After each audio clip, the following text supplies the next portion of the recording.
रामाची चेष्टा करतो, आपल्या हनुमानाची चेष्टा करतो। काही लोक म्हणले ह्याला अहंकार आलाय। दादा ह्याला अहंकार आला नाही। आपले जुने लोक सांगतात इजणारा दिवा जास्त फडफड करतो। हा दिवा आता विझवून टाकायचं काम आपल्याला करायचंय आणि अर्चना ताईच्या घड्याळा पुढील बटन दाबून ताईंना विजयी करा अशी कळकळीची आणि नम्र विनंती करतो आणि थांबतो। धन्यवाद। जय हिंद जय महाराष्ट्र।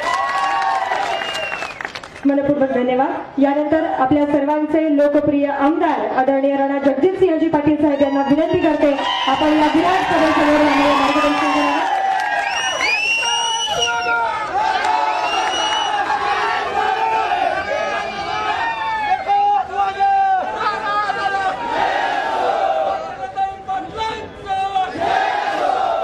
छत्रपती शिवाजी महाराज की जय भवानी, जय भवानी।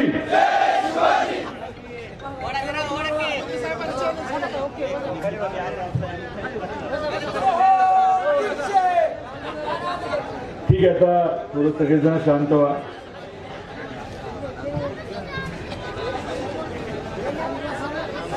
आपल्या महाराष्ट्राचे लाडके कृषी मंत्री, आपल्या सर्वांचेच सुपरिचित असलेले राष्ट्रवादी काँग्रेस पार्टीचे नेते धनंजयजी मुंडे साहेब, व्यासपीठावरील उपस्थित असलेले, समोर बसलेले सर्वच महायुतीचे आदरणीय नेते, सर्व आदरणीय वडीलधारी सन्माननीय बंधू भगिनी आणि माझ्या युवक मित्रांनो, आपण एवढ्या प्रचंड संख्येने आज इथे उपस्थित राहिला त्याबद्दल सुरुवातीलाच मी मनापासून आपले आभार व्यक्त करतो। आज मी आपला आमदार नाहीये, पण 5 वर्ष आपला प्रतिनिधी म्हणून विधानसभेमध्ये आपण मला जी संधी दिली होती त्याबद्दल पुन्हा एकदा आपले मी मनापासून आभार व्यक्त करतो। 2019 मध्ये आपण मला खंबीर साथ दिली होती लोकसभेच्या निवडणुकीच्या दरम्यान, आणि आता परत एकदा या निवडणुकीच्या माध्यमातून 7 मेला जे मतदान आहे त्याच्या माध्यमातून आपण सर्वांनी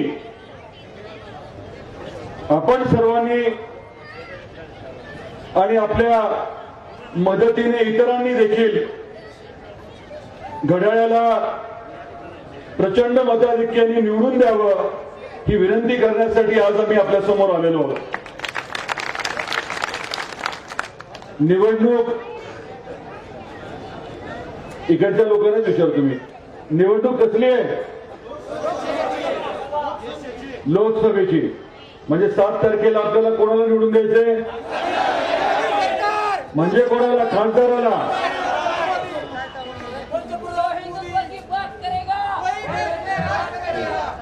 आता खासदाराचं काम काय असतं तुम्हाला बरीच माहिती आहे। सगळेच एकदम बोलला तर कसं करणार आहे? सावकाश। खासदाराचं काम काय असतं? जरा एक मिनिट, मी मुद्दाम आपल्याला प्रश्न विचारतोय, हा विषय थोडा आपल्याला गांभीर्याने घ्यावा लागेल। खासदाराचं काम काय असतं?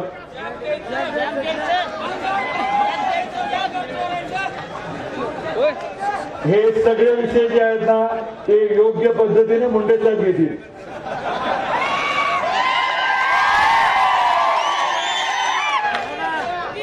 एक मिनिट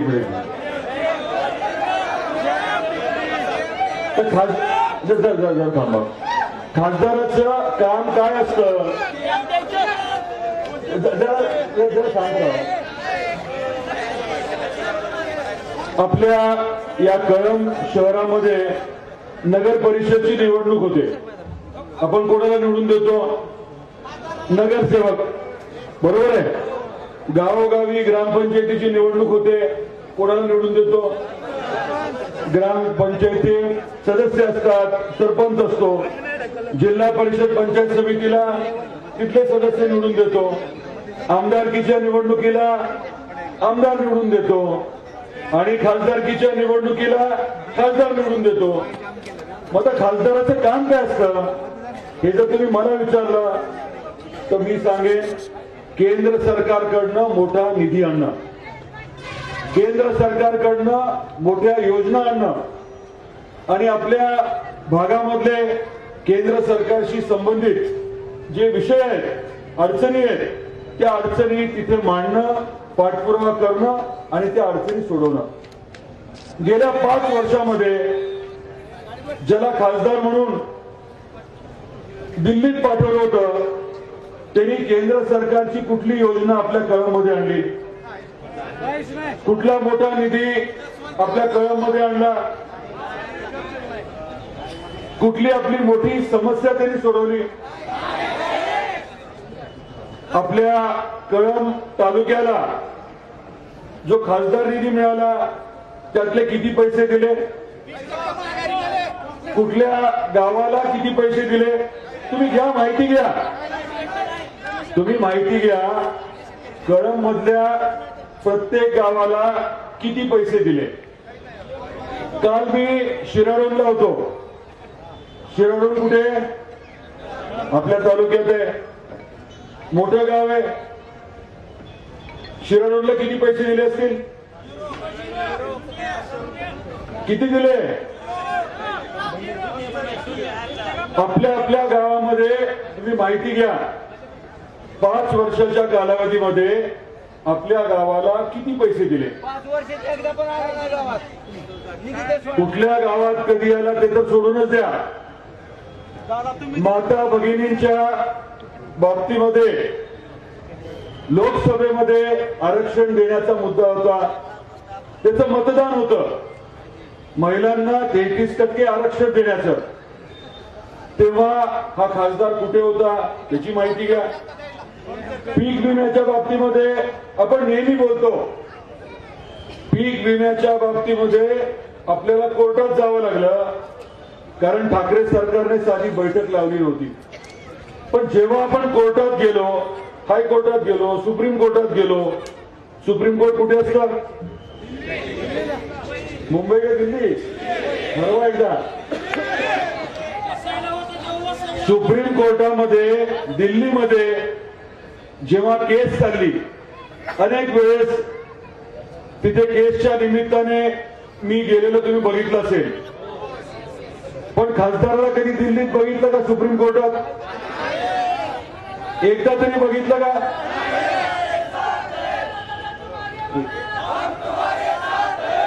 मला बोलू द्या. आपल्याला इतर काही बाबी देखील मला आवर्जून सांगायच्या. आपल्याला आठवत असेल 2019 मध्ये निवडणुका झाल्या, सगळ्यात जास्त जागा आमदारकीच्या कोणाला मिळाल्या, भारतीय जनता पार्टीला, त्याच्या खालोखाल शिवसेनेला. निवडणूक लढत असताना हे दोन पक्ष एकमेकाच्या विरुद्ध लढले होते का बरोबर लढले होते, बरोबर लढले होते. मग दोघं मिळून सरकार कोणाचं व्हायला होतं, सरकार झालं कोणाचं, बरं ठीक आहे झालं त्यांचं, ठाकरे सरकार. उद्धवजी ठाकरे मुख्यमंत्री, त्यांचे चिरंजीव पर्यटन मंत्री, खासदार कुठल्या पक्षाचे, सत्ताधारी पक्षाचे, आमदार कुठल्या पक्षाचे, सत्ताधारी पक्षाचे. सरकार किती वर्ष होतं.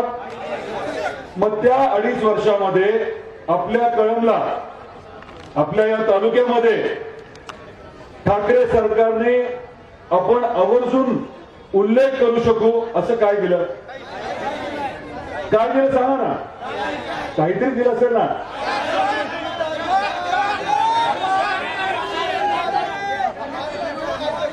त्याच्या पलीकडचं सांगतो मी तुम्हाला. एक उदाहरण दिलं पीक विम्याचं. मुंडे साहेब आपले कृषी मंत्री आहेत. 2023 मध्ये जे नुकसान झालं, अडचण त्यांच्या समोर मांडली, तातडीने त्यांनी बैठक लावली. त्यांनी तातडीने विमा कंपनीच्या अधिकाऱ्याला समोर बोलवलं, आमचं म्हणणं ऐकलं, विमा कंपनीचं म्हणणं ऐकलं आणि खडसावून विमा कंपनीला सांगितलं, शेतकऱ्यावरती अन्याय केला तर खबरदार. बाकी लाडीत बोलायचं नाही म्हटले, शेतकऱ्याला न्याय द्यायचा आणि तातडीने तिथे विमा कंपनीने जे करणं गरजेचं होतं ते मान्य केलं आणि केलं. उलट काय झालं, 2020-21 मध्ये तुम्हाला आठवत असेल, अतिवृष्टी झाली, प्रचंड नुकसान झालं, आठवतं का? खरोखर नुकसान झालं. 2023 सारखं नाही, खरोखर नुकसान झालं होतं, प्रचंड नुकसान झालं होतं. मोठे मोठे नेते आले, त्यांनी पाहणी केली, शेतकऱ्याला वाऱ्यावर सोडणार नाही म्हटले. परंतु प्रत्यक्षात काय झालं, पीक विम्याच्या बाबतीत आपल्यावर मोठा अन्याय झाला. ठाकरे सरकारला मी परत विनंती केली, तुम्ही बैठक लावा, फक्त बैठक लावा, आम्ही आमचे मुद्दे मांडू विमा कंपनीच्या समोर आणि पुढे जे करायचे ते आम्ही करून घेऊ, तुम्ही फक्त बैठक लावा. शेवटपर्यंत त्यांनी बैठक लावली नाही आणि म्हणून आपल्याला कोर्टात जावं लागलं. कोर्टात आपल्याला न्याय मिळाला, बाकी तुम्हाला माहिती आहे. परंतु वास्तव हे आहे की ठाकरे सरकारने आपल्यावरती प्रचंड अन्याय केला. त्यांनी अन्याय केला म्हणून आपल्याला कोर्टात जाऊन दाद मागावी लागली. अजून एक उदाहरण देतो आपल्याला. आपण जय भवानी जय शिवाजी जे म्हणतो, त्यातली जय भवानी कोण आहे? आई तुळजाभवानी. मी तिथला आमदार आहे. या ठाकरे सरकारकडे मी मागणी केली, तुम्हाला पैसे द्यायचे नाहीत, नका देऊ. आई तुळजाभवानीच्या मंदिरासाठी आम्ही प्रस्ताव तयार केलाय. तो प्रस्ताव तुम्ही फक्त केंद्राला पाठवा. 100% निधी केंद्र सरकार देणार आहे. तुमच्याकडे रुपये नको, फक्त प्रस्ताव पाठवा. 2.5 वर्षात त्यांनी आई तुळजाभवानीच्या मंदिराच्या विकासाचा प्रस्ताव केंद्राकडे पाठवलाच नाही. केंद्राच्या मंत्र्यांनी उद्धवजींना पत्र लिहिलं की देवेंद्रजी विनंती करतायत, स्थानिक आमदार विनंती करतायत, तुम्ही फक्त आई तुळजाभवानीच्या मंदिराचा प्रस्ताव पाठवा, आम्ही 100% पैसे देऊ. एवढं पत्र देऊन सुद्धा आई तुळजाभवानीच्या मंदिराच्या विकासाचा प्रस्ताव शेवटपर्यंत ठाकरे सरकारने पाठवला नाही. आपल्या जिल्ह्यावरती, आपल्या या पूर्ण परिसरावरती 2.5 वर्ष अतिशय सापत्न वागणूक दिली गेली, हे मला तुमच्या समोर मांडायचंय. आपलं सरकार आल्यानंतर वेगळं काय झालं, महायुतीचं सरकार आलं आणि त्याच्यानंतर एक एक विषय आपल्या गरजेचा जो आहे तो मार्गी लागायला लागला. आता आपण इथे कळंबमध्ये राहतो. सगळ्यात महत्वाची आपली मागणी, आपली गरज काय आहे?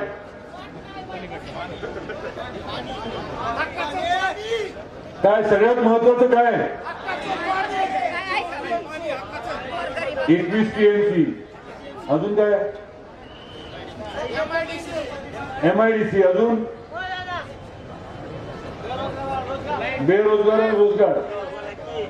21 TMC पाण्याच्या बाबतीमध्ये आपल्याला आठवतं, डॉक्टर पद्मसिंह पाटील साहेबांनी जी भूमिका घेतली, त्यांना त्याची किंमत मोजावी लागली. परंतु 2004च्या कॅबिनेटमध्ये त्यांनी तो विषय मंजूर करून घेतला. तुमच्या माझ्यासाठी तो मंजूर करून घेतला. हे विरोधक म्हणजे आपलं बाळ 40 वर्षामध्ये काय केलं विचारतं.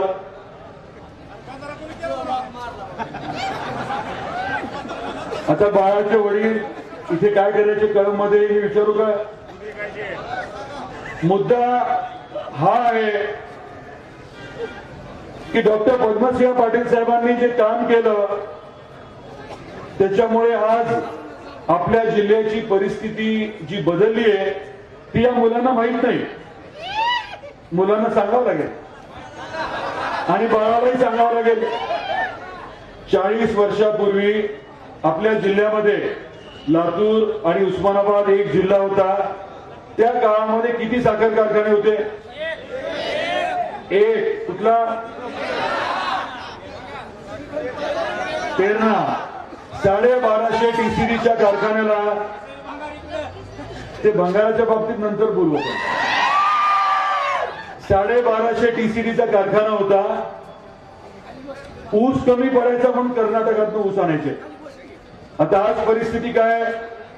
आज परिस्थिती अशी आहे की देशात भौगोलिक दृष्ट्या जर विचार केला तर सगळ्यात जास्त साखर कारखाने आणि गुळ पावडरचे उद्योग असलेला जर कुठला जिल्हा असेल भौगोलिक दृष्ट्या विचार केला तर तो आपला धाराशिव जिल्हा आहे.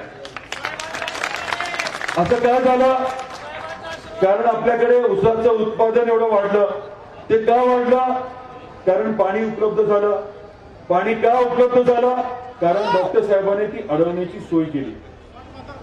हे मान्य आहे का नाही? वास्तव आहे का नाही?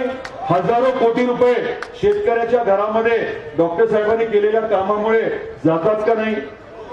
जाऊन सांगा बाळाला. आपल्याला आता पुढे जायचंय. देवेंद्रजी फडणवीस साहेबांनी, अजितदादा पवार साहेबांनी आणि आपल्या आदरणीय मुख्यमंत्री एकनाथरावजी शिंदे साहेबांनी आपली गरज जी आहे ती समजून घेतलेली आहे. आपलं सरकार आल्या त्यांनी 11,500 कोटी रुपये कृष्णा मराठवाडा जो प्रकल्प आहे आपला कृष्णा भीमा स्थिरीकरण प्रकल्प आहे 23.66 TMC पाण्याला सुधारित प्रशासकीय मान्यता दिली. मोठा विषय. 7 TMCच्या पाण्याच्या बाबतीतलं काम आता चालू आहे आणि जून जुलैमध्ये पाणी जे आहे ते घाटणे बॅरेज मधनं उचललं जाईल, रामदरापर्यंत येईल. या वर्षी पाणी आपल्या हक्काचं जे पाणी आहे कृष्णा खोऱ्याचं ते मराठवाड्यामध्ये यायला सुरुवात होईल. तुळजापूर, उमरगा, लोहारा तिकडचा एक टप्पा आहे. दुसरा टप्पा जो आहे तो भूम, परंडा, वाशी करत कळंबला येणार आहे आणि तिसरा टप्पा जो आहे तो बीडला जाणार आहे, आष्टी पाटोदा. हे सगळं काम जे आहे ते आपल्या महायुती सरकारने मान्यता देऊन सुरू केलेलं आहे. त्याच्या पलीकडे जाऊन जागतिक बँकेची मदत घेऊन आपण आता एक वेगळा निर्णय घेतोय. कोल्हापूर आणि सांगलीचं पुराचं पाणी हे 100 किलोमीटरचा बोगदा करून आपल्या या दुष्काळी भागामध्ये आणण्याचा प्रकल्प हाती घेतलाय. जागतिक बँकेकडे याचं काम जे आहे ते सुपूर्द करण्यात आलंय. हे जे हजारो कोटी रुपये आपल्याला लागणार आहेत ते एकटं राज्य सरकार देऊ शकत नाही, केंद्र सरकारची आपल्याला मदत घ्यावी लागणार आहे. मोठ्या प्रमाणामध्ये आपल्या महायुती सरकारने MIDC आता मंजूर केल्यात आपल्या जिल्ह्यात. त्या MIDC मध्ये मोठे रोजगार पाहिजे असतील तर केंद्र सरकारची मदत लागणार आहे. आई तुळजाभवानीचं मंदिर तो जो परिसर आहे त्याचा आपण कायापालट करणार आहोत. जसं उज्जैनला किंवा वाराणसीला, काशीला किंवा अयोध्येला ज्या पद्धतीने वैश्विक दर्जाचं धार्मिक पर्यटन स्थळ विकसित झालंय त्या पद्धतीचं धार्मिक स्थळ आपल्याला तुळजापूरला विकसित करायचंय. त्याला लागणारे पैसे. पुढच्या मुद्द्याकडे येतो. 2 दिवसापूर्वी आपल्याला भेटायला धाराशिवला आपले लाडके पंतप्रधान नरेंद्र मोदी साहेब आले होते. आपल्यापैकी किती जण आले होते त्या सभेला? आपल्या बरोबरीने अजून एक 70,000 लोक आले होते. बघितलं ना तो जोश बघितला. काय बोलले मोदी साहेब? विकासावरती बोलले, आपल्या जिल्ह्याच्या बाबतीत बोलले आणि आता मी तिन्ही मुद्दे जे बोललो जे तुमच्या माझ्या गरजेचे आहेत त्या बाबतीत ते बोलले. शाश्वत पाणी आपल्या जिल्ह्याला आणण्याच्या बाबतीत बोलले, टेक्सटाईल पार्कच्या बाबतीत बोलले, हजारो रोजगार जे आहेत ते आपल्या भागामध्ये निर्माण करण्याच्या बाबतीत बोलले, आई तुळजाभवानीच्या मंदिराच्या बाबतीत बोलले, रेल्वेच्या बाबतीत बोलले. तुम्हाला मी हे सगळं का सांगतोय? कारण येत्या 5 वर्षात आपला खासदार देऊन मोदी साहेबांच्या सहकार्याने आपल्याला आपल्या जिल्ह्याचा लोकसभा मतदारसंघाचा कायापालट करायचा. हे कधी शक्य होईल? आपला खासदार असला तर. 5 वर्षामध्ये काय झालं हे आपण बघितलंय, तो अनुभव पण घेतलाय. आता पुढच्या 5 वर्षामध्ये तुमच्या माझ्या ज्या काही आकांक्षा आहेत, आपल्या ज्या अपेक्षा आहेत, त्या सर्व आपल्याला पूर्ण करायच्या. मोदी साहेबांच्या माध्यमातून 10 वर्षात झालेलं काम आपल्या सर्वांच्या समोर आहे. सबका साथ ते म्हणतात, पुढे काय? सबका विकास. त्याच्या पुढे काय? नाही नाही नाही, सबका विश्वास. सर्व जातीच्या सर्व धर्माच्या लोकांना बरोबर घेऊन 10 वर्ष त्यांनी अशा पद्धतीने काम केलंय, अशी अर्थनीती त्यांनी वापरली की आपल्या देशाची अर्थव्यवस्था ही जगामध्ये जी 11व्या स्थानावरती होती ती आता 5व्या स्थानावरती गेली. प्रचंड प्रमाणामध्ये योजना सुरू झाल्यात, थेट लाभाच्या योजना सुरू झाल्यात, खास करून माता भगिनींसाठी योजना सुरू झाल्यात, लखपती दिदीसारखी योजना सुरू झाली आहे. आणि बारक्यातले बारके महत्वाचे विषय मोदी साहेबांनी त्याचा विचार करून आपल्याला मदत करण्याची योजना आखली.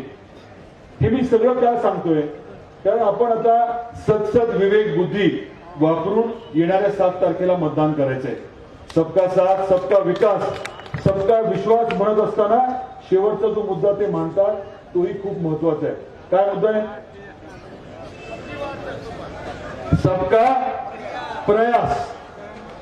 तुम्ही आणि मी एकत्रित येऊन प्रयत्न केले, प्रयास केला तर खऱ्या अर्थाने विकास होणार आहे. आणि प्रयास करण्याची, प्रयत्न करण्याची वेळ जी आहे ती 7 तारखेला आहे. मतदान करत असताना आपण 7 तारखेला विचारपूर्वक मतदान करणं अपेक्षित आहे.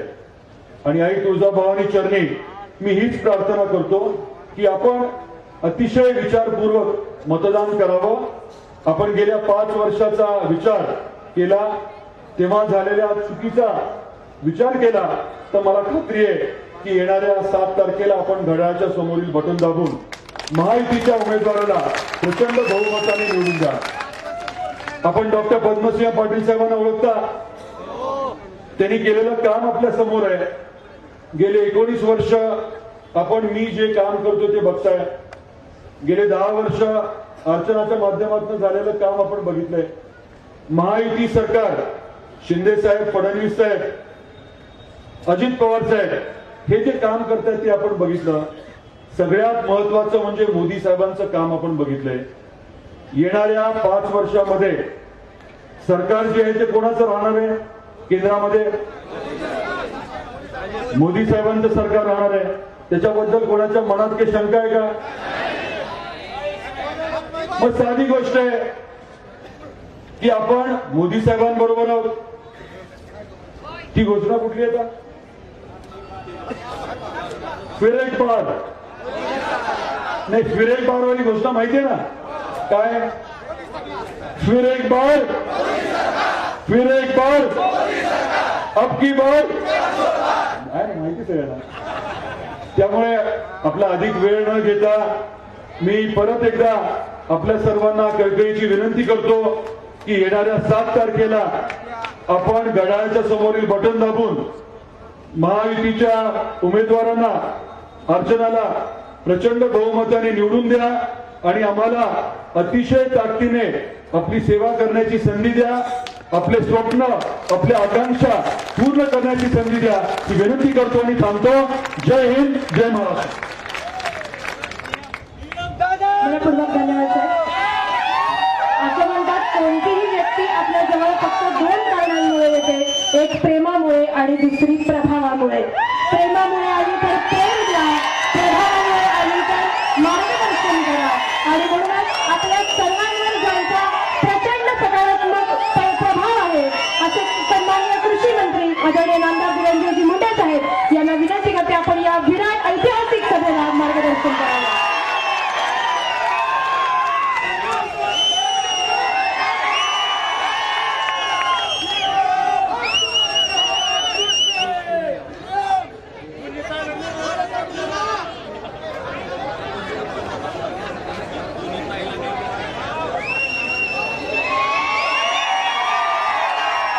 धाराशिव लोकसभा मतदारसंघाच्या महायुतीच्या उमेदवार अर्चनाताई राणादादा पाटील यांच्या प्रचाराच्या निमित्ताने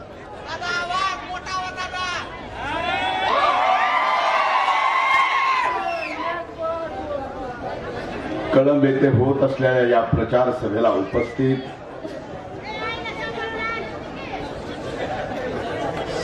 सन्माननीय राणादादा पाटील,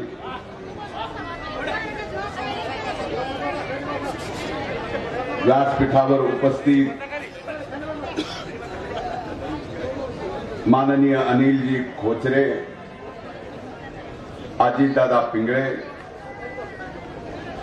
सुरेश पाटील, अजित पिंगळे, नितीनजी काळे, संजयजी मुंदडा, सुशीलजी शेळके, सरलाताई खोसे, दत्ता तनपुरे, सागर मुंडे, ॲडव्होकेट शकुंतलाताई पाठक, आशा भवर, बंडूभाऊ बनसोडे, सन्माननीय बिपिनजी हौसलमल, व्यासपीठावर उपस्थित महायुतीचे सर्व सन्माननीय नेते आणि ज्यांनी आजच्या या विराट सभेत अर्चनाताईला जाहीर पाठिंबा दिला, ते अपक्ष उमेदवार भाऊसाहेबजी बेलुरे, आजच्या या विराट सभेला उपस्थित असलेल्या माझ्या माता भगिनी, वडीलधारी मंडळी आणि माझ्या अति उत्साहात असणाऱ्या तरुण भावांनो आणि इथं उपस्थित पत्रकार मित्रांनो,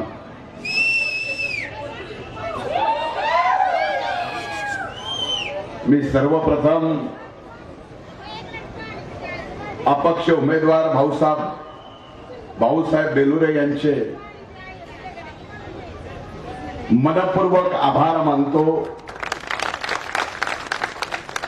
की त्यांनी अर्चनाताईंना या ठिकाणी अपक्ष उमेदवार असून सुद्धा जाहीर पाठिंबा दिला. अशीच अक्कल अनेक जणांना जर आली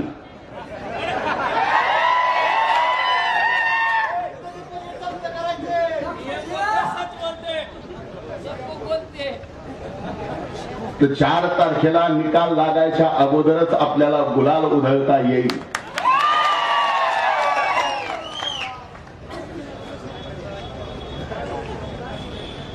राणादादांनी एवढं सविस्तर भाषण केलंय, ते या भागाचे आमदार राहिलेले, राज्याच्या मंत्रिमंडळात त्यांनी काम केलेलं, पण व्यासपीठावर बोलत असताना ते म्हणले प्रचाराच्या दरम्यान मला कळंबला येता आलं नाही, आज पहिल्यांदाच कळंबला आलोय आणि आल्यानंतर एवढं अभूतपूर्व प्रेम राणादादा तुमच्यावरती होत आहे. ही आजची कळंबची सभा जरी प्रचाराची असली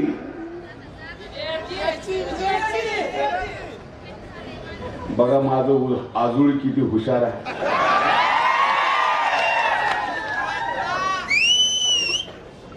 मला काय बोलूच देत नाही.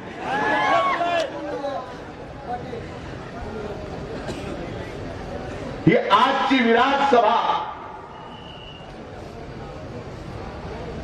विजयाची सभा ठरणार हे निश्चित आहे, पण खऱ्या अर्थानं 30 तारखेला आदरणीय मोदी साहेब ज्यावेळेस धाराशिवच्या मायबाप जनतेला नतमस्तक होऊन अर्चनाताईला विजय करायचं आव्हान केलं, खऱ्या अर्थानं 30 तारखेची सभा विजयाची सभा आपली ठरली आहे.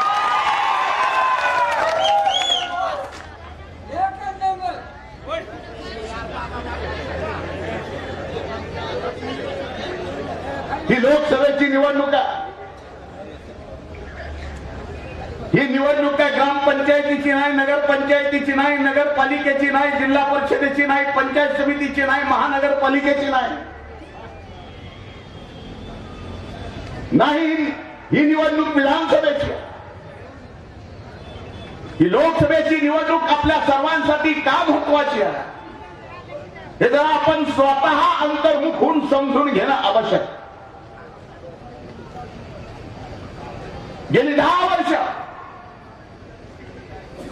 आदरणीय मोदी साहेब या देशाचे प्रधानमंत्री आहेत. ज्या वेळेस त्यांनी प्रधानमंत्री पदाची शपथ घेतली ते 2014चा काळ. शपथ घेतल्यानंतर जगाच्या वर्तमानपत्रात अगोदरच 8-9 महिने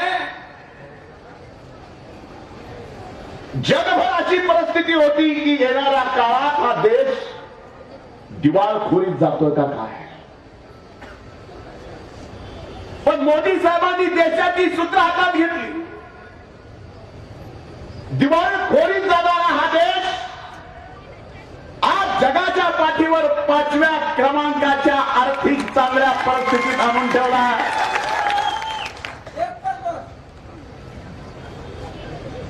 आज आपली आर्थिक परिस्थिती जगातल्या पहिल्या 5 देशात चांगली आहे.